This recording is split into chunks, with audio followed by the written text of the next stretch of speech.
Wala ngang ganap ngayon, kaya gusto ko lang muna sana magpakilala sa inyo.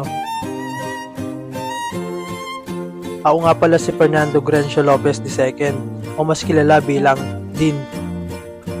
5 taon ako sa pag-aaral ng kursong arkitektura at nakapagtapos sa Universidad ng Datsu. Pagkatapos nga ng 5 taon, meron pang 2 taon para sa apprenticeship. Ngayon nga ay nagtatrabaho ako sa isang kumpanya.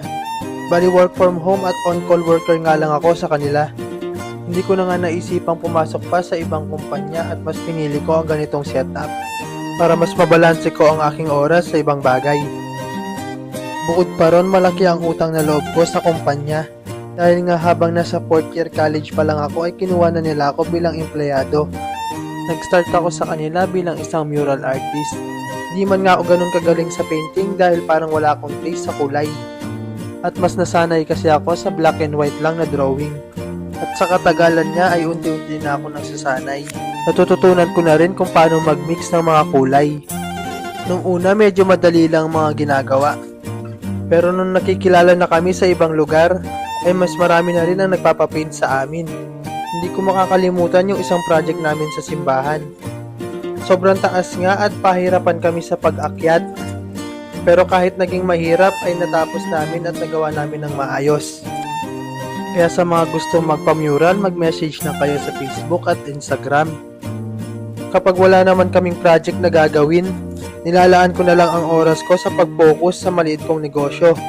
Bukod pa sa negosyo ay tumutulong na lang din ako sa magulang ko. Tinutulungan ko na lang sa pamamalengke at pagtitinda si mama.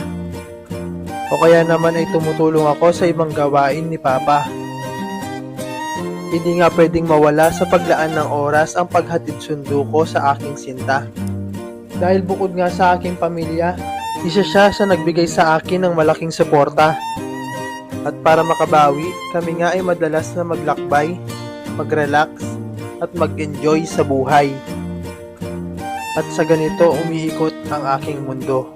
Ibigay ng sapat na oras sa trabaho, negosyo, pamilya, paglalakbay, sa sarili, at lalong-lalo na ang pagpapasalamat sa Diyos. Importante na balanse ang oras ng bawat isa. Kapag sumobra, hindi na magiging maganda.